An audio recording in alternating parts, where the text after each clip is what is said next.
Welcome to the Center for Strategic and International Studies. My name is Heather Conley. I direct our Europe program here, and it is with great pleasure that we get to welcome Senator Chris Murphy, the newly re-elected senator from Connecticut, and one of the most thoughtful voices in the Senate on foreign policy. We thought this would be a great moment a week after the midterm elections, although some of those results are still coming in, that it would be the perfect time before things get so busy in the lame duck session to have Senator Murphy here to help us think about, after the midterms, the transatlantic agenda. You now serve as the ranking member on the European Subcommittee and the Senate Foreign Relations Committee. And so, of course, we never know what everyone's committee assignments will look like. You have been such an extraordinary voice on European issues. So we thought what we'd do was have a conversation with Senator Murphy for the next 30 minutes or so, and then we will let you get back to the business that you need to conduct. And then I'm going to invite two CSIS colleagues, Louis Lauder and Bill Reinsch, here, and then we're going to wrestle a little bit with more of those issues. But welcome, Senator. We are so grateful that you are here. I think our challenge, though, is we got a long list to talk about. Where to start? So I'm going to start with something that we focus a lot here at CSIS on, Russia. Yeah. So over the last couple of weeks, we have had the announcement first by President Trump, a little bit unanticipated before a rally, and then Ambassador John Bolton's visit to Moscow, where we suggested that in due course we are going to withdraw from the INF Treaty. Lots of questions about extending the New START Treaty. You were very much part of those conversations when the Senate ratified the New START Treaty. What is your sense on the arms control agenda in Russia? And then let's just talk about it more broadly, what the Russia agenda looks like in the next Congress. Well, listen, thank you for having me, first of all. And I know we do have a lot of. So I jump right in. No, that's all right. We have a lot of ground to cover, so it makes sense to get right in. And I have enjoyed the last 6 years on the Foreign Relations Committee and look forward to another 6. And thank you for all the help and counsel that you've given me and many of us who are new to the Senate in these matters. Listen, the announcement of the withdrawal from the INF is consistent with a much broader agenda from the anti-institutionalists in and around this administration. They are seeking to find as many multilateral organizations to withdraw us from those that they can't withdraw us from. They want to poke holes and weaken others, and it stems from this radical idea of liberty at the heart of this White House and at the heart of the wing of the Republican Party that is headed and influenced by Steve Bannon, this idea of liberty in which any association beyond yourself and your immediate family is a weakness, and thus as you get associations that are further distanced from your physical person, that is the greatest sign of weakness. Thus the idea that countries would bind together in any form of association is deeply antithetical to the whole way that many of the folks in the White House think today. And so I think you have to just view the INF withdrawal in that context, in the context of all these other agreements that we've pulled out of, and it's going to be up to us in the Congress to try to bring together some bipartisan coalition to remind the administration about why it is more likely to get Russian compliance with the treaty inside of it rather than outside of it. Of course, the most concerning part of Trump's announcement of withdrawal was his failure once again to consult with our allies. This treaty, frankly, matters much more to those that are in range of these intermediate missiles than to the United States. If we're going to have any kind of conversation about pulling out, you can't do it without talking to our European allies, something that this president seems particularly bad at. Well, speaking of allies, it was a rough weekend on the Allied conversation. I just want to pull that thread a little bit more. And in some ways, it's in keeping. President Macron, whether that was at the UN General Assembly speech in September, has put forward a different vision of multilateralism, internationalism to try to solve complex global challenges. And how do you, I get this question all the time from reporters, so I'm going to just turn the question back on you. Maybe you can help me with the answer.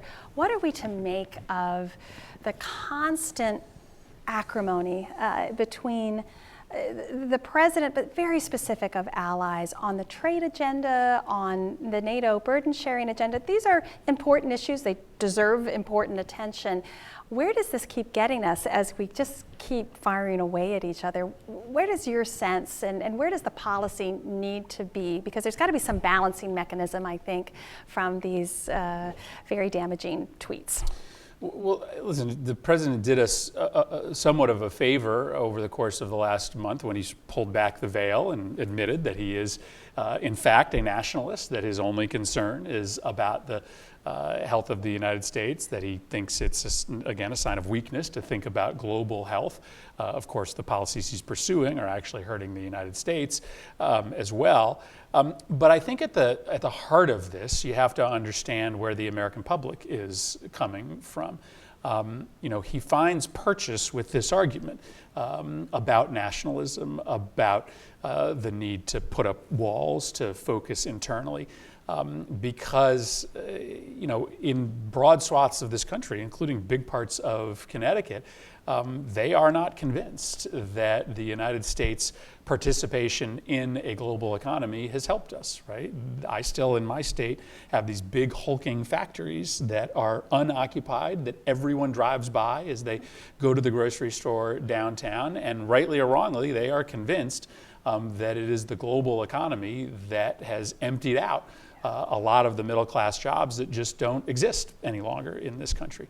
And so as you have more and more people in this country who are living paycheck to paycheck, as you do nothing about the plight of the disappearing middle class, presidents that say, I don't care about anything other than what is happening inside this country, are going to continue to find to find a home for that argument. And so I think unless we fix our domestic politics and our domestic economy, politician after politician is going to be successful in attacking a world order that seems to many of my constituents have moved jobs to other places. But part of our success is growing the transatlantic economy, which is the largest in the world, and it's unclear where those trade conversations are. U.S. has imposed tariffs on the EU, steel and aluminum tariffs. They've put countermeasures on that act. We have Commissioner Malmstrom here this week, meeting today. Can you sell to your constituents that we want to grow the pie if we can, remove regulatory burdens and increase the opportunity that Americans can sell more products to Europe? I certainly can. I mean, listen, a trade agreement with Europe is much easier to sell than agreements with less developed nations. In Connecticut, we do 40% of our existing trade with Europe, and so I think you'd find a lot of democratic support for a Europe agreement. I have low expectations for what the U.S. Trade Rep and Malmstrom are going to be able to work out. But even if it was, laying the groundwork for an ability 2 to 3 years from now to restart TTIP negotiations, that would be positive. So yes, I think amongst the trade agreements that are the easiest to sell, a European trade agreement is the easiest. I think in many ways it's easier to sell here than it is in Europe if you started to get into a bigger, broader agreement. But thus far, it seems as if the set of negotiations they're having are fairly limited. Well, and I think it's difficult because the EU does not itself have a mandate for this negotiation. Right. It's unclear where they were going. But again, we want to encourage it's not about us or them, or we achieve something and they can't, to grow that pie. I'm wondering, how do your constituents, when they see the concern about NATO and burden sharing, How do you respond to questions that you get from constituents and town hall meetings? Does this factor into it? Because it's part of that message of allies are a drain, allies don't, amplify and magnify America's power. Yeah, it doesn't come up in town halls. It doesn't. Okay, well, maybe that's the. There we go. I think it's important. I think it's important to understand that. They're right. This is not top of mind for folks back even in my state. But when the topic does come up, first of all, we spend a lot of time trying to explain how NATO actually does work, right? And there is no big account that people are not paying into or are overdue in their payments for. It's not rent. We remind folks all the time that the only time we have ever exercised Article 5 was in defense of the United States. I talk a lot in Connecticut about how NATO ultimately is a big economic winner for my state, because so long as we are in a tight alliance with Europe, then the chances that Europeans will buy products from Pratt & Whitney and from Sikorsky are much greater. What Macron talked about last week has been an open secret for now a year and a half. It was last year, shortly after Trump started coming after NATO, that our European allies started to quietly make these other plans for how they would purchase defense goods from European suppliers, cutting out the United States. And so we have been very concerned from an economic standpoint about what we have to lose, never mind the fact that the underpinnings of the alliance starting to weaken are terrible for U.S. national security.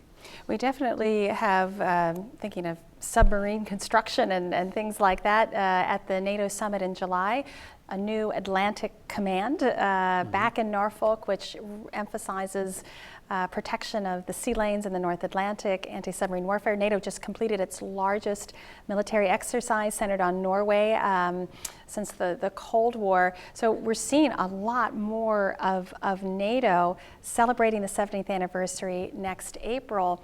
My question is, constituents aren't raising this. How do we make sure that there is strong bipartisan support for alliances, whether it's NATO, whether it's our Asian partnerships, because we can't meet the challenges, whether that's China, Iran, or Russia, or other challenges, North Korea, without our partners. How do you manage that conversation? Well, it's difficult because Mike Pompeo came to the Foreign Relations Committee over the summer, and his essential message was pay no attention to what the president says. Just pay attention to what the people who work for me do. And on NATO, you can tell that story, right? You can tell a story about the rhetorical assaults by the president on NATO, but you can also tell a story of in many ways, deeper cooperation that is happening between the United States and our European allies. And so many of my Republican colleagues have bought that argument. They literally tune the president out because they have come to the conclusion that the people who work for the president don't listen to him. And the people who work for the president are going to continue to invest in the NATO alliance and are going to fight back against Russia behind the scenes, no matter how weak President Trump looks standing next to Vladimir Putin. And so it's difficult sometimes to get bipartisan cooperation in a legislative way because many of my Republican colleagues have been sort of lulled into a bit of a sense of complacency given the fact that they think that there is a separation between rhetoric and policy, as Mike Pompeo came and told us at the Foreign Relations Committee. I'd love to see us take up bipartisan legislation to require congressional consent before a president withdraws from NATO.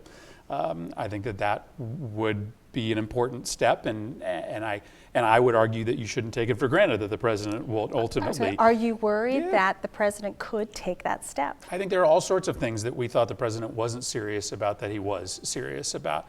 I think for much of early 2017, we told ourselves that the president certainly doesn't like the Iran nuclear agreement. He's got so many people around him who are telling him to stay in. Of course, he'll listen to them. And ultimately, he overrode all of his top national security people and pulled us out of that agreement. And so why would that not we all told ourselves he's not going to actually do a ban on entrance to this country from Muslim nations, and he did it. So I don't think you should, I think you should take him at his word on the threats that he's made on NATO, and I would argue that's why Congress should protect the country from a potential executive withdrawal from NATO by requiring congressional consent. And we will see if there is any additional interest in that bill once we reconvene. Well, that's what I was going to say. Part of that bill was in part because of the president's comments on the margins of the NATO summit, but then of course the Helsinki summit, and we are less than 2 weeks out from President Trump sitting down again with President Putin on the margins of the G20 meeting. Where does that legislation go, if it goes anywhere, into the new Congress? What is the sort of the space that you think Congress will be looking at for U.S. policy towards Russia? Because after the Helsinki summit, I felt we went backwards in trying to stabilize U.S.-Russian relations. We have huge issues with Russia, and we need to find a path forward to start working on them. Yeah, and listen, there are limitations to what Congress can do. We have no ability, nor should we, to micromanage foreign policy. Obviously, there will be more interest in legislation like the NATO legislation if a second summit goes as badly as the first did. I mean, you've heard me make this argument before. Ultimately, I worry that our entire foreign policy has become too sanctions dependent. Yeah. The world is going to tire of U.S. sanctions at some point. And there's frankly some evidence that sanctions work. The Iran nuclear agreement is clearly an instance where it does work. But when you do them in a unilateral way, there's not much evidence that they do. And so I would love us to sit down and take a look at the report that you have done, and I hear will refresh on all of the Kremlin's capacities. Coming soon. Right? So take a look at what the Kremlin is doing. Take a look at all of the non-kinetic, non-military means by which they are influencing friends and winning over former adversaries, and stand up similar capacities in the United States foreign policy toolkits. We won't have the same capacities because we're just not willing to do certain things that the Russians are willing to do. But why do we let them be the only one who showers Europe with energy subsidies, right? There's nothing contrary to our value set to decide to spend hard US dollars to build energy independence in Europe if the Russians are prepared to operate at a loss to subsidize pipelines in and out of the region for national security reasons. So we've made some progress here. We passed a new development authority in the last Congress that got virtually no attention, that really is going to modernize our ability to use non-taxpayer dollars, to use US-backed financing to try to play a bigger role in development in the region. Senator Johnson and I have introduced legislation standing up a brand new financing capacity specifically for energy independence in the region. So I think that we are beginning to get some interest on both sides of the aisle to look at all of these capacities that Russia has that we don't have today, that might in the end put us in a much stronger bargaining position than we are today, when all they really have to worry about is a new set of sanctions. So 2 quick questions. I really want to bring our audience into this question for the few remaining moments that we have with you. Illiberalism in Europe.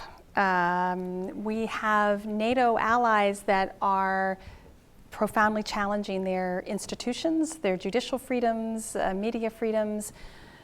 What is from Congress? How do we approach that? How do you think the next Congress will approach that? And then my second question will be something that you've spent an enormous time thinking about, and your leadership is so important on the Western Balkans. We have enormous volatility right now. Good news, the Prespa agreement to perhaps get constitutionally amended Macedonia name, which could bring Macedonia into NATO positive. We have Serbia-Kosovo land swap concepts that are floating out there, and a Bosnian election that is just freezing this dysfunction with now, I think, some destabilizing impact.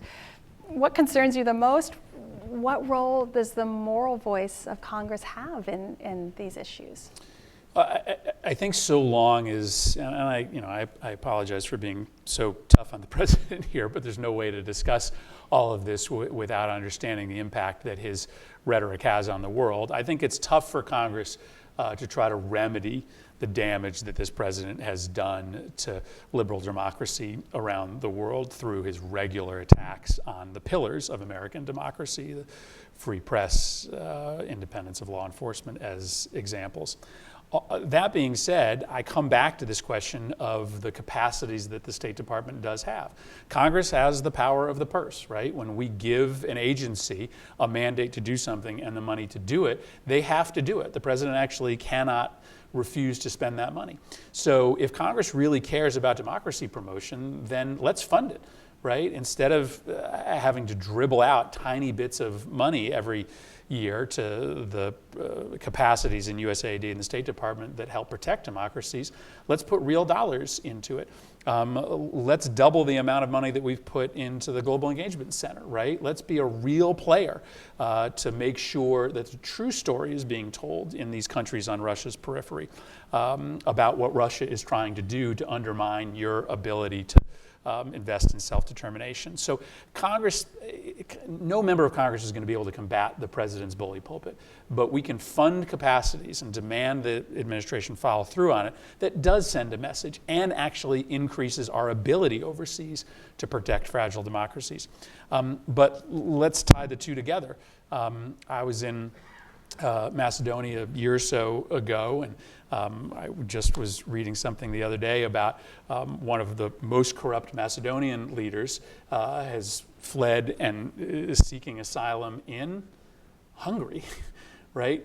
In Hungary, in a EU nation, is potentially giving asylum to someone fleeing a Balkan nation that is seeking to clean up its act. And you think about how this story has been flipped, right? As Balkan nations are seeking to join the EU or seeking to clean up their economies and their political system, it's European nations that are now the ones in which they are moving to. The success of the name agreement is in many ways just a reminder on the importance of U.S. diplomacy. Absolutely. So we have two great ambassadors in those countries, right? You don't get better than Jeff Pyatt and Jess Bailey. And clearly this was ultimately an agreement that is due to the tremendous courage and foresight of leaders in those two countries. But we have great, creative, thoughtful, committed State Department personnel on the ground there. And there are lots of countries that have no ambassadors today. So Turkey. Turkey, for instance, being one of them, Saudi Arabia being another. I think there was just a nomination. Just a nomination. Other countries in the Balkan region still absolutely. have vacancies. So when the U.S. is engaged in the Balkans, good things happen. Absolutely. Thank you so much, Senator. We have about 5 minutes remaining. If we could, with your permission, grab a couple of questions and then let you have the final word. Do we have anyone with questions? Well, I have my list here. So you're so complete, Senator, that good. I think we have the microphone up here, Donna. We'll take the 3 questions here very briefly. Thank you. Please introduce yourself and your affiliation. Thank you. Hi, Senator. I have to speak very clearly into that microphone. Thank you. Bisan Abuquik from Al Jazeera. I'm going to ask you about a topic that's not on the list today, but you mentioned the nomination to the ambassador to Saudi Arabia and Turkey that doesn't have an ambassador, the Jamal Khashoggi case, and the talk about the war in Yemen. We've heard from senators yesterday with Senator Corker, there was an expectation that there might be a vote before the end of the year regarding arms sales and the war in Yemen. I just wanted to get your take on this topic, and do you think that this is actually going to happen before the end of this year? Well, I'm going to put a little hook on that with the sale of the Russian S-400 system to Turkey, and there is some pending sanctions legislation. Correct. Would love your thoughts on that. Yes, sir, please. Yes, good morning, sir. My name is Ali Al-Ahmed. I'm an independent journalist, dissident journalist from Saudi Arabia. So thank you for your moral voice on this issue in my country. So my question is your comment on the General Abi Zaid nomination. You know, he probably is the most qualified nominee in many administrations to be ambassador. He's not a political appointee. He's actually been there in those trenches. So I'd like to see this surprising nomination, your comment on it. Let me just turn, because the confirmation process, I don't know whether there'll be space in the lame duck session for confirmation. The December 7th budget issue looms. There's so much pressive business. Help us, obviously very concentrated on Mr. Khashoggi, the Saudi-U.S. relationship. I know this is a little out of the transatlantic space, but my goodness, the Middle East is so impactful to European security, to American security. Symptomatic of our foreign policy. We try to talk about Asia, we try to talk about Europe, and we get dragged back to the Middle East. So I don't have an opinion on Trump's nominee. Obviously, I know his reputation very solid, but I'll look forward to his appearance before the committee, and I think we'll have some very important questions to ask him about his thoughts on some outstanding policy issues with respect to the U.S.-Saudi relationship. Again, just a complete abdication of the basic blocking and tackling responsibility of an administration to let that post go unfilled for 2 years. There's certainly the potential for 2 different votes in the Senate before the end of the year. The first is on another war powers resolution. This was a vote that myself, Senator Sanders, and Senator Lee brought before the Congress earlier this year. It failed narrowly, and there is interest to bring back up the question of whether the administration is properly engaged in hostilities in Yemen without an authorization from Congress. Second, as you mentioned, a potential notification from the administration on a sale of precision-guided missiles, which may or may not happen before the end of the year. My sense is that there's not support right now in the Senate for that sale, but we'll have to take everybody's temperature, especially after the announcement recently that we're going to be suspending the mid-air refueling. Listen, my broader thoughts on this are simple. I obviously have thought for a long time that this is a grave moral and national security disaster, that the U.S. is making our country and our allies weaker by continuing to be involved in a destabilizing war in Yemen, and we're also causing the world's worst humanitarian catastrophe by being there. I think eyes have been opened since the Khashoggi incident. Many of my colleagues were willing to continue to provide military support because we believed the Saudis when they told us that they were not intentionally hitting civilians, despite the fact that all of the evidence told us that they were intentionally hitting civilians and civilian targets.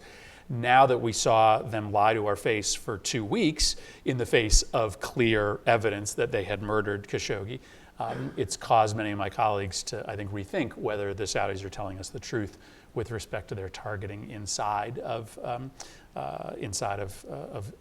Yemen, which may lead to a different vote on arms sales and a war powers resolution than we saw earlier in the year. And I applauded the administration's decision not to refuel the planes, but I don't know why you go halfway. If you've come to the conclusion that it's a bad idea to refuel the planes, then why is it a good idea to sell them the bombs? Why is it a good idea to still have people inside the targeting center when the UN has basically come to the conclusion that these are war crimes that are being committed? So I think it's a halfway policy that smacks more of politics and trying to stop a disastrous vote from happening in the Senate than it is a real signal that you have a comprehensive policy or policy change in the region.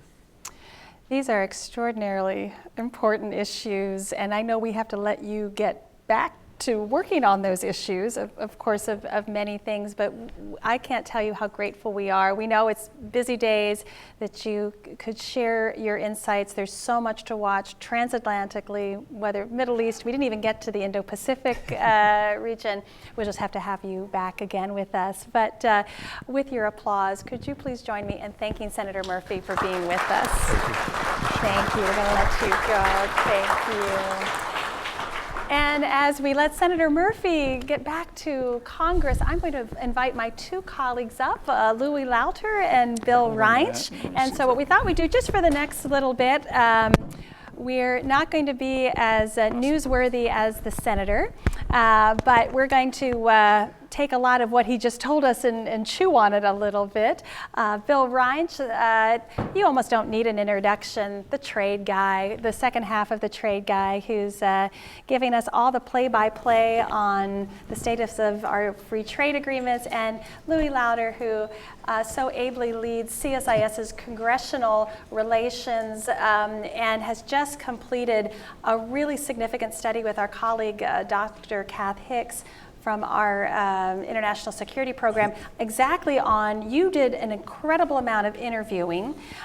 People like Senator Murphy, and I hope you mention what category is. You just did a big study about, thinking about how Congress views foreign and security policy. Louis, could you frame that a little bit for us, and then we can maybe put some of Senator Murphy's comments into some of that study? No, happy to.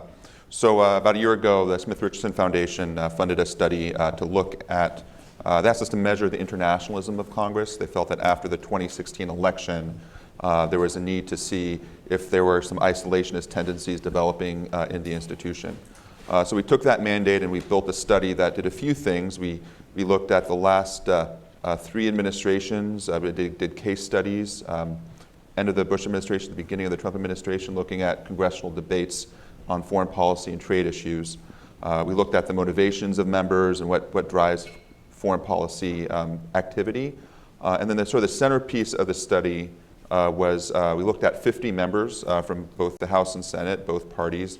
We tried to build a representative group as best we could out of 50 out of 535. But what we did was we looked at voting records, statements,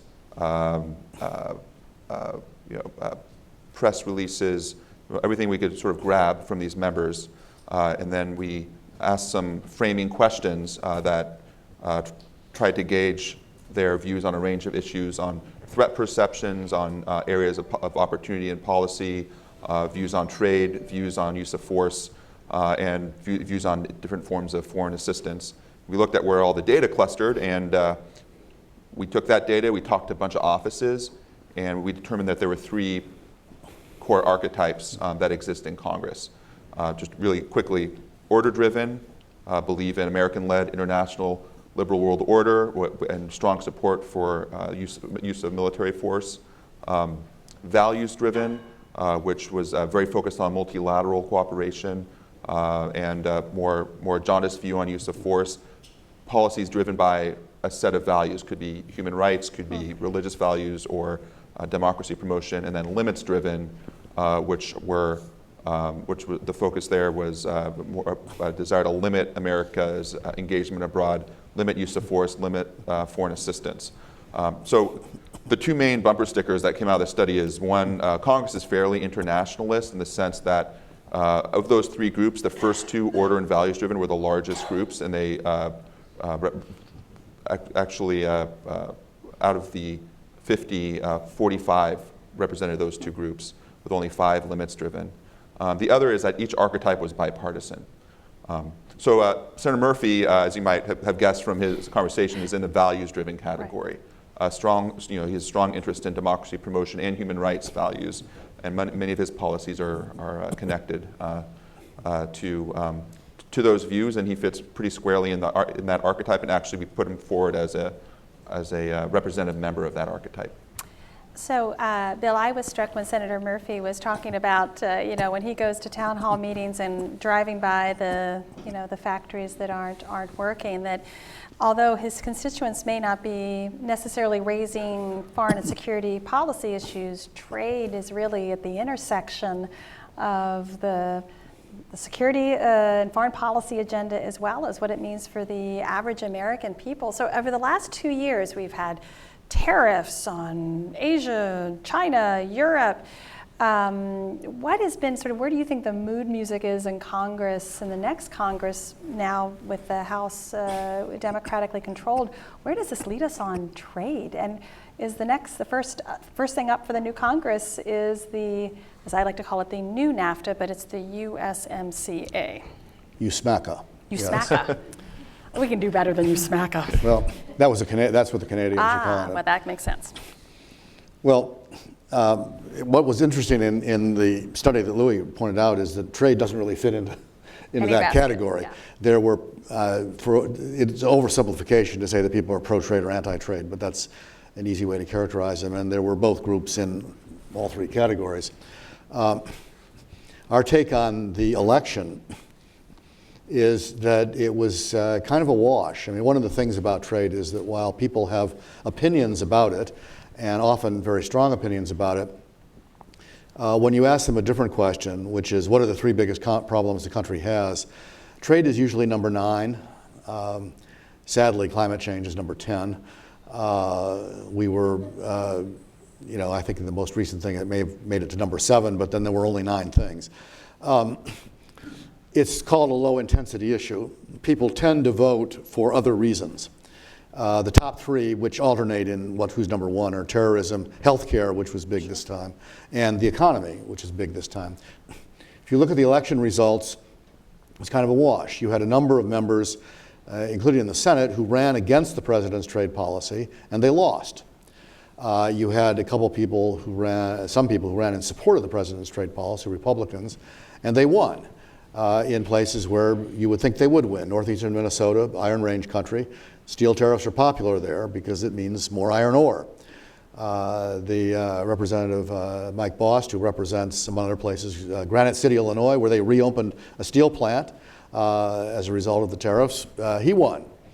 There were some seats in the Midwest, Iowa in particular, that flipped from Republican and Democrat, I think, and a couple other places, where I think you can say the president's trade policy had something to do with the defeat of the Republicans.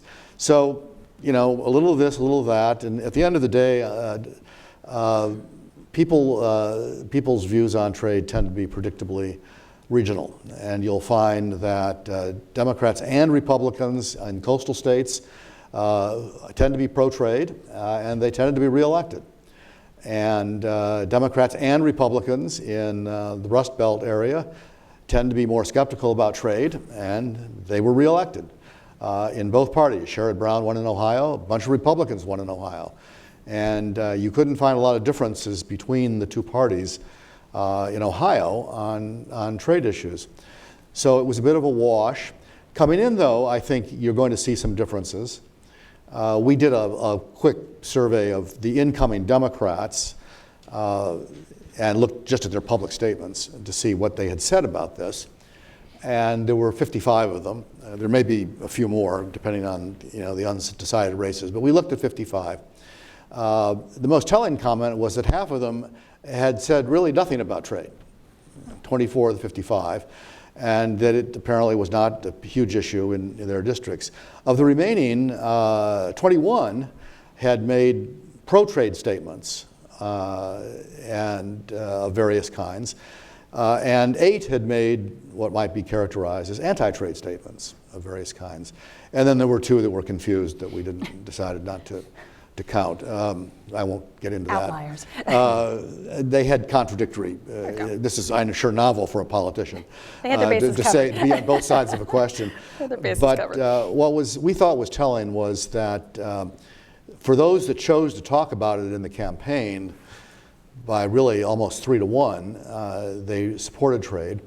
And if you think about it, this kind of matches with the one footnote, the Democratic base of support. If you look at polling on trade, the most pro-trade parts of our population are young people and minorities. And that is increasingly the core. By young, I don't mean 18, I mean up to 40. I guess I can say that's God young. bless, that's a young definition. Wonderful, wonderful. As support for trade declines as you get old, I should be the most anti-trade person in the room, probably looking at the audience, though I'm not. So that is core Democratic support. At the same time, a significant support for Democrats comes from organized labor, where trade skepticism really has been their highest priority. So the party is divided, which is one reason why they don't really have a policy. We can talk about that if you want to. But what I see coming in, I think, are more people that are going to wave the pro-trade banner and are going to be open to voting for things like USMCA and other agreements that might come up. The Democrats will hold it hostage because that's what you do when you don't own the White House and are in the party that controls things. You ask for a ransom. So there will be a lot of drama, but in the end, I think it's too soon to write an obituary for trade agreements. Well, that's extremely good to know, and to think about that this was a fairly pro-trade, despite the very negative sentiment that continues to come from President Trump, even just yesterday with towards Europe and the unfair trade practices.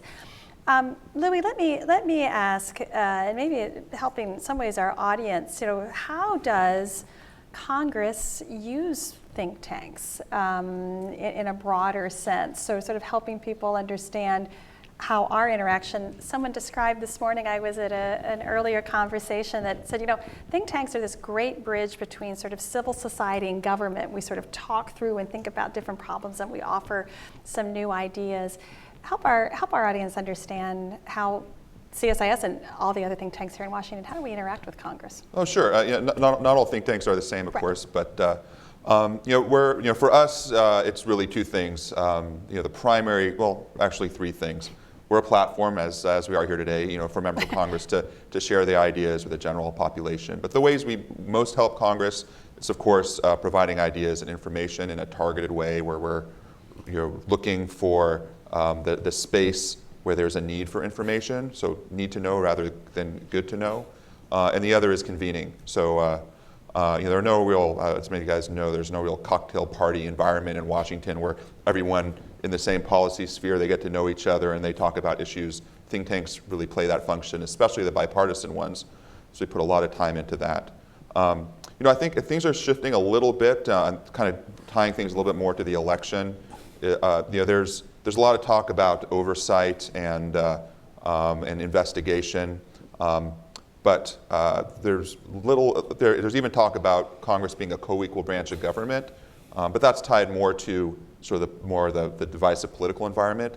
I'm interested in seeing how Congress becomes a co-equal branch of government in a bipartisan way on foreign policy, because it takes knowledgeable members who are putting in the work and the energy, such as the senator, to do that. And we have an influx, not just this election, the last few elections, of younger members with significant national security experience that are re-energizing the institution. So one thing that we're interested here is saying, how do we leverage those more junior members who are highly engaged, give them a ramp to do their work in a meaningful way, and give them an avenue to help strengthen that institution, not just over the next 6 months to year and a half period before we jump into the presidential campaign, but beyond that, who's thinking about Congress as an institution in foreign policy. So to me, that's sort of the new frontier. We're going to keep doing what we normally do, but how do we get the Joaquin Castros, the Michael Gallaghers, and the Todd Youngs, and the Senator Sullivans, and now we've got Abigail Spanberger and Alyssa Slotkin and Mike Waltz and others that are coming in and are going to really make an impact. Fantastic. I want to tie a question for both of you. One very powerful tool that Congress has used, as much as Senator Murphy said, boy, we're overdoing the sanctions, has been congressional sanction legislation. So North Korea, Iran, certainly Russia. That feels like a very heavy instrument that members of Congress have used, particularly to send a message to the administration. I don't like how you're implementing executing a policy. So sort of your thoughts on that, and then turning to Bill, the business community, certainly I can speak more on the Russia standpoint, the business community is getting caught in the crossfire of our increased sanctions, as well as for the transatlantic community on the Iran sanctions. Maybe you could help us understand how businesses are addressing a very sanctions-heavy approach. But Louis, sort of what are you seeing on the sanctions? No, sure. Well, so one of the data points out of our study was the level of bipartisan view on threat perceptions. Even on Iran, the threat perception, we looked at policy options and threat perceptions. So of course, on Iran, on the policy options, there's a very partisan divide because of JCPOA. But on threat perceptions, there's bipartisanship. Same with Russia, same with North Korea, same with China. So I think sanctions are a reflection of that, and congressional, consistent congressional support for sanctions. But that only goes so far. One of the recommendations in our study was for Congress to engage more broadly than just sanctions, to look at creating other institutions within Congress, such as the Senate NATO Oversight Group and Helsinki Commission, that broaden the debate on foreign policy and give members more opportunities to engage, because sanctions is just sort of continue to rely on it. You've testified in front of the Banking Committee on sanctions. Was notable there was how the members are starting to be a little more nuanced in how they want to engineer the policy solutions. It's not as much of a message dynamic. They're taking more ownership of the policy and wanting to be more targeted. That's an interesting development as well. And I think because there is that concern about sanctions fatigue that the Senator mentioned. Well, just on that point, Bill, before I turn to you, what's been so strange to me, and the Senator referenced our work on the Kremlin playbook, I've testified before the Senate Judiciary Committee and the Senate Banking Committee. Those are not our natural committees. We really work with the Senate the Foreign Relations and the Armed Services Committee. That's sort of our bread and butter. But it speaks to the grappling with policies that don't neatly fit into an armed services or a foreign relations. It's this integrative dynamic, which, in my pitch is the nature of the threat is so widespread, from economics to disinformation to the military component of it and cyber. You need that comprehensive strategy, and I almost feel as if the Congress is not even organized to help manage and provide that guidance. So just the evolution of this threat has brought us into this very new dynamic where we're talking to the Banking Committee about Russia policy, and that's a very new committee for us. Agreed.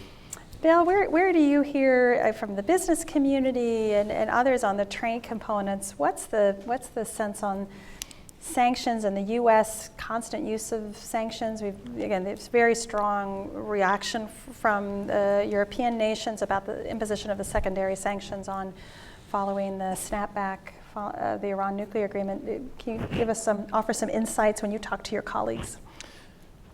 Well, the main thing they don't like is uncertainty. American companies, I think, by and large, simply want to know what the rules are, and then they'll do the best they can to obey the rules. When the rules change, or when the rules are up in the air, that's when they get frustrated. What is happening now, which has also happened in the past, also, is when there's a policy gap between the United States and others. I mean, the worst of all worlds for the business community is unilateral action. Which I've always viewed as on sanctions as kind of a lose-lose strategy, because when the United States acts unilaterally, for the most part, it does not achieve its foreign policy objective, because other countries come in and fill in the gap and supply whatever it is that we're refusing to supply. And at the same time, our guys lose the market. So we lose on both counts, and we don't achieve our policy goal, and we hurt our own people at the same time. When you pursue sanctions multilaterally, you can obviate at least a good part of that. The last two administrations were relatively successful at doing that, particularly with respect to Iran, where both President Bush and President Obama were able to mount a really global coalition to try to approach the Iranians with a single agenda, and that led to the JCPOA. This administration, by pulling out of that, has brought back to the forefront the policy gap between the United States and Europe. And for large American companies in particular, that's the worst of all possible worlds, because what they are seeing is constraints on their activity in Iran in particular, which is potentially a significant market. It's 80 million people, something like that, and it's a serious market. There's a lot of difficulties. I don't want to underestimate those, but there's a lot of interest in going there when they're allowed to go there. But what they see now is they can't go, and European companies can. Now the administration is trying to prevent that, but that is the worst possible world for American companies. But what they see is not only are they being shut out, but they're seeing their competitors have an advantage. And they understand that when that happens, this is not a short-term problem. When you lose market share, or when you're prevented from obtaining market share, that's a long that's a long time. It doesn't automatically come back to the Americans when the diplomatic and sanctions situations change. You're seeing this now with the tariffs. There was an article this morning about this on soybeans.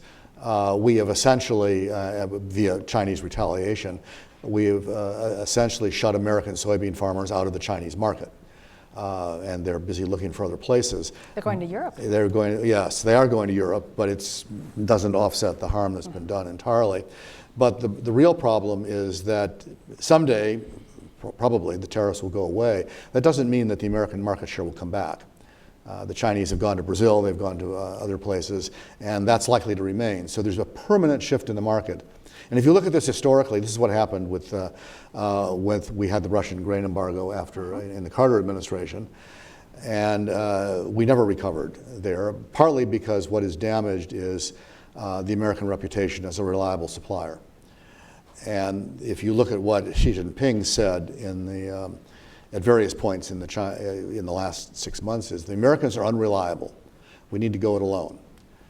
And that has a lot of implications for their technology policy, which is going to continue to be a sore subject, but it also has a lot of implications for their policy on agriculture and normal consumer goods. So that's the worst thing that can happen, and that's what I think companies are most worried about right now. How much does China dominate your work right now on the tariffs? And I'm just wondering, Louis, too, what are the key issues that Louis has the great advantage of? We're in our little lane of our expertise, but Louis sees the entire institution and sort of what the demand signal is on what issues for Congress, and then what do you anticipate will be the demand signal in the new Congress? It ends up in the trade world being behind almost everything. I mean, I was at a breakfast this morning where the topic was Europe and talked about China. cars and steel. Not in the beginning. Okay. We managed to go 20 minutes without talking about China. Okay. But then eventually it came up, and it came up in the sense that there's a common challenge. Right. We both face the common challenge. And it came up in the sense that maybe this is an opening and a way that we can work together to resolve some of our particular differences in order to present a common front against a common challenge. And that comes up. It comes up with the Japanese. It comes up with the Koreans. It comes up with the Australians. It comes up in virtually every conversation that I have. Yeah, I agree. I mean, China is probably sort of the regional, sort of the great power challenge that pulls in the most bipartisan support and interest, and we saw that reflected in the debate and the passage of the CSIS reform effort. That was a strongly bipartisan effort. And also, the competition with China filters into the trade discussion. It filters into the security discussion. Those interested in members interested in Africa, competition in Africa. China is probably the primary issue. So I think that's going to be big. Of course, much of the agenda is going to be driven by the flip in the House, and so Russia is going to be fairly prominent. North Korea, challenges around North Korea are going to be fairly prominent as well. So I think we'll see a continuation of many of the issues.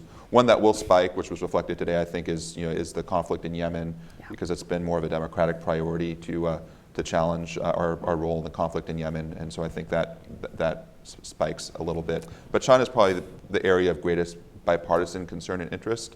We'll see some activity across a wide range of issues. Yeah, if I can add to that, while there's division on trade policy in many different ways, both parties are internally divided, and they're divided between the parties. China is an issue that tends to unite everybody with a level of concern. There's a big argument about whether the tariffs are a good idea and whether they'll be effective, but there's very little argument against essentially the president's diagnosis of the problem. The Section 301 report that was issued, most people would tell you that was A, correct, and B, important to our national security and important to our economic competitiveness. So there's a lot of support for that. At the same time, I think in the trade world, if I can get away from foreign policy for just a minute, the first issue next year will be the USMCA, because at some point the president will send that up. And just to elaborate on what I alluded to earlier, I think what will happen is that the Democrats will say it's not good enough. That's what the party that's out of power always says. and they will not be able to resist the temptation to exact a ransom for their support, and the ransom will appear in two ways. Germane to the agreement, I think they'll say it doesn't do enough on labor, because the Democrats have a labor constituency that believes that, and it's important that they check that box. And I think many members of Congress on the Democrat side believe that although the labor provisions are an improvement over current NAFTA, they don't go as far, certainly as far as the AFL-CIO would like. So I think the message to Ambassador Lighthizer will go back to Mexico and get more, which I think actually is an attainable goal. The other part is that they will not be able to resist the temptation to do what the party that's out of the White House always does when a must bill comes up to the Congress, which is hold it hostage for something else, non-trade. And they'll have a big debate about that.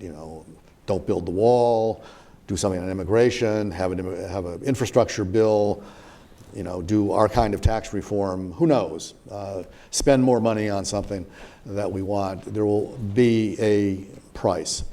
And the question always is, do you overplay your hand and ask for too much? I think the worst possible outcome from the standpoint of both parties is to end up in a situation where there is no NAFTA because the president withdraws from it, and no USMCA, and the exporting trade community is left with nothing. And I think both parties will work to avoid that. But there will be a lot of drama really between the middle of December and probably the end of February over what to do about this. Because once the bill is actually submitted, it can't be changed. So the drama has to occur between now and the time that it can be submitted, the time the president will submit it, in order to, if you want to force or encourage changes either via the text or via side letters or whatever. And everybody will say, no, you can't do that. The deal's done. We negotiated. We will have signed it. In fact, in virtually every one of these things, the Congress has forced administrations to go back and do something different. Oftentimes little, not big. But the idea that you can go back and have a little redo is not new, and this administration, I think, will not be able to avoid that. But your sense of timing would be sometime next year, fall of next year? Because then you start running into 2020 politics. Well, if the White House adheres to the intent of the statute, which gives the International Trade Commission 105 days to conduct an evaluation of the impact of the agreement, 105 days from the day of signing, which will be the end of this month. If the ITC takes all that time, and if the administration decides to wait for that, they don't really have to, but it would be wise for them to do that. That means that they couldn't send the bill up before essentially the Ides of March, appropriately. And then the Congress, then a clock starts ticking. And the congressional clock is 90 days, but that's days in session, not days of the calendar. So you can see how that would stretch through the summer, although the reality is that doesn't usually happen. When you reach that point, the agreement cannot be amended, it cannot be delayed, it cannot be filibustered. So it usually ends up being dealt with in less than 90 days. So I would say, June, July, probably by the August recess would be a target time for dealing with it. It could be sooner. The Commission has already started its study, even though the agreement hasn't been signed. So there's a good possibility they won't take all the way till middle March. But the more important indicator is not that so much as there's going to be, an informal negotiation. The Democrats are going to say, we want more of something, and the administration will have to deal with that. And the fact that the Senate remains Republican will make that complicated. What the Democrats want more of may not be what the Senate Republicans want more of. So it will be a complicated negotiation, but both bodies have to pass it. And so both bodies now are going to have a significant say in what happens next. One just final WTO reform, there's a lot of concern that if the U.S. does not continue to put a judge forward for the appellate process? I know this is a very, the wither the WTO. Just a quick prediction on that? I'm asking all these tough questions. I think the administration is actually not the president, but I think Ambassador Lighthizer is I think, personally, more supportive of the WTO than the president's rhetoric might think. I think he sees it as a useful tool and is as happy to work within its boundaries if he can achieve what he wants. I think where this administration differs from previous ones is that it's perfectly willing to go beyond the WTO boundaries. If it can't get what it wants inside the box, it's happy to color outside the box. And this is an important difference, I think, between them and the EU that comes up in every conversation I have with Europeans.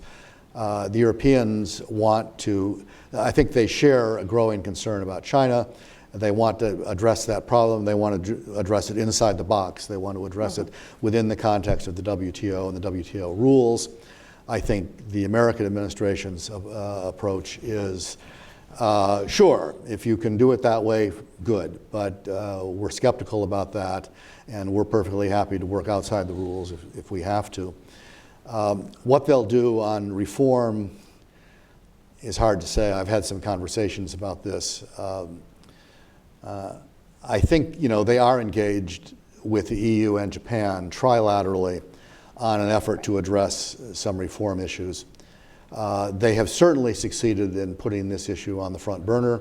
The Canadians have started a process that involves, I think, 13 other countries, counting the EU as one, on WTO reform that is going to take a long time, but may get somewhere. The EU has produced a paper on the same subject, which is more ambitious than the Canadian paper, and I think they're going back to produce another version of it, which I hope will continue to be ambitious. So things are circulating out there. I think the unknown is whether the president at some point will run out of patience. So far, I think the advice he's gotten is don't.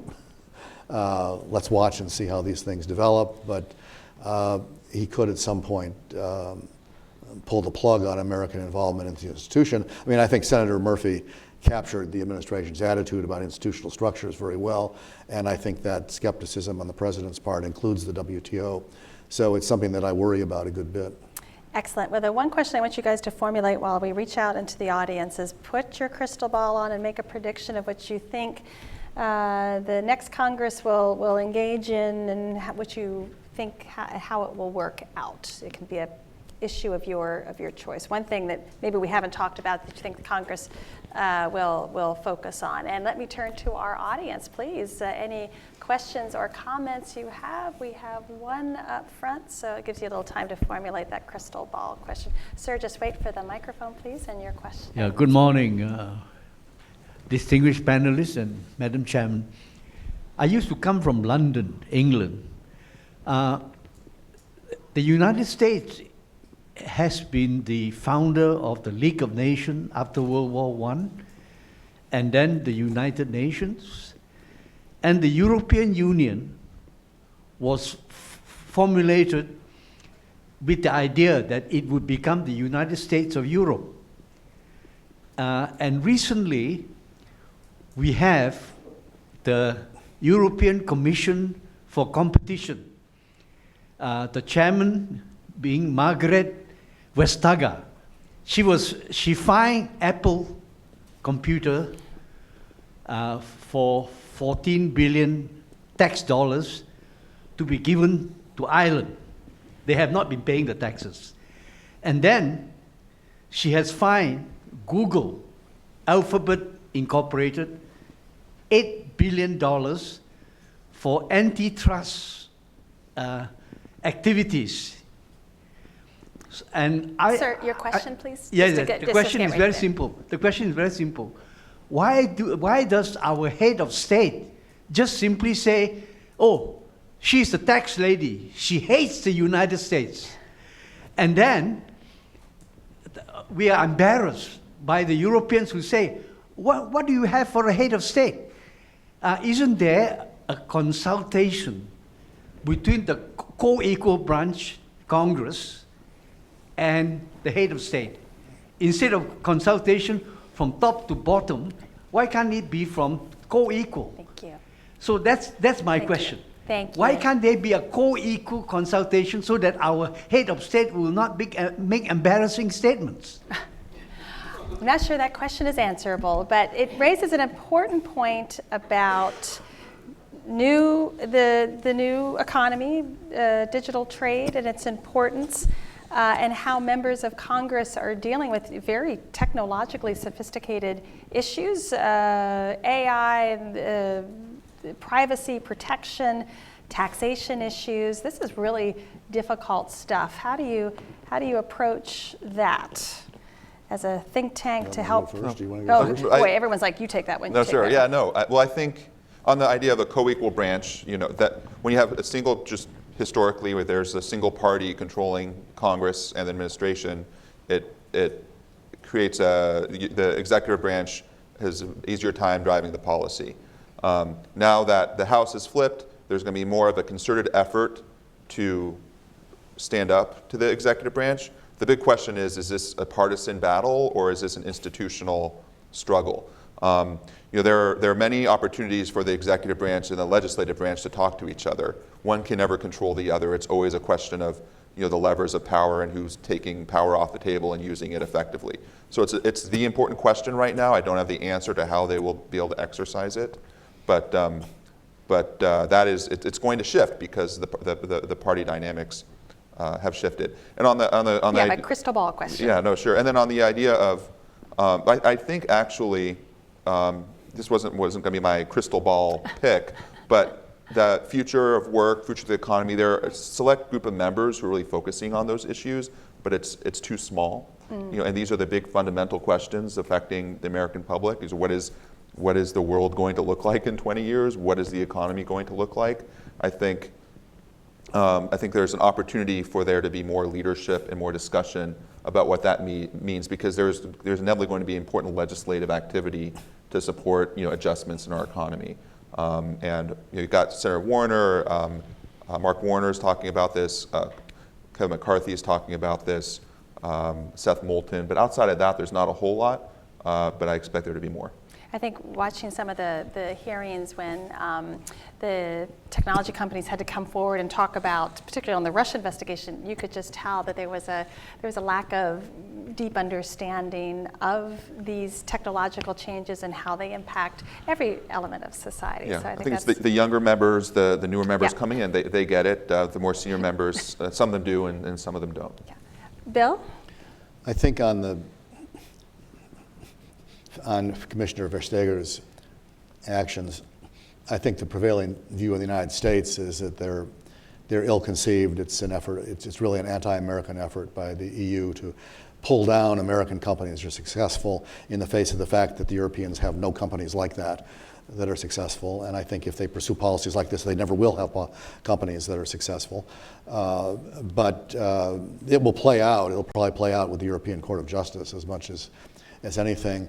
The newest debate on this is the idea of a digital tax, which the French have floated. And it sounds as though, and this is a very interesting question because I think it's an obvious source of revenue for cash-strapped governments, including this one. And the view that I think is on that we are moving in the direction of, thanks in part to Chancellor Merkel, who's found kind of a face-saving way to go on this, is the OECD is engaged in an effort to develop a common approach on digital taxation. If everybody waits for that, I think we end up in a much better place. We end up in a place where the Europeans and the Americans are not competing on this issue, and there will be a tax. But it will be one that will be sort of multilaterally agreed upon and that everyone can apply. And the result will be that companies, I mean, nobody's happy paying taxes, but the companies will at least be able to say that the impact is evenly spread globally and it's not skewed in a way that disadvantages one country's companies vis-a-vis another. And your crystal ball? You've already put one down, I have to say. You're almost excused. USMCA by July. Well, yeah, go ahead. I'll have. Well, one was that one. The other one is that one of the investigations that the Congress will launch will be an investigation of the steel tariff exclusion process, and whether that's being handled You mean appropriately competently. used because of the national security clause? No, That? no, the question Sorry. of excluding companies who have applied for an exclusion of the tariff. The process by which they adjudicate. Yeah, who, whether that's a fair, honest process that's being run competently and with integrity. There's a lot of complaints about that coming from the Congress. And I don't have an opinion about what the right answer is. I know that a lot of people are upset, and I think when subpoenas start flying, and they will because they're fun, that's an area where Depends on who's on the side of that fun, I think. yeah, well, I've been on the receiving end as well, but in the past. fun. But I think that's there will be a lot of the Democrats have spent 18 months complaining on calling the administration on process fouls. No consulting, no transparency, no paying attention to what they're talking about, and on the collateral damage that they argue the policies have done. That allows them to avoid attacking the actual policies, attack the way they're being implemented. But now they have, on the House side, they put their money where their mouth is. You're going to see investigations. You're going to see subpoenas. You're going to see hearings. And you're going to see the trade agencies of the government essentially playing defense and being called up all the time to explain what they're doing and why they're doing it. So expect a lot of drama in the first 6 months of the year. Well, that's so good because we really have had no drama for the last 2 years. Yes. So I think we are Change of pace, hungry right. and ready. And as you said, the two things that businesses dislike the most, unilateralism and uncertainty. Well, I think we're going in addition to drama, I think we may have a little more uncertainty, probably a little more unilateralism. So we're going to be busy here at CSIS, but I'm so glad Louis and Bill, you help us steer through this, and that we have great colleagues like Senator Murphy who are very insightful, and we're so grateful to audiences like you that come in during the lunch hour to listen to us. Thank you very much. We are grateful for your insights and your participation. We look forward to having more conversations when the new Congress gets into place. So with that, please join me in thanking Bill and Louis for a great conversation. And you didn't even give them lunch. And we didn't even give you lunch. Good coffee. Thank you.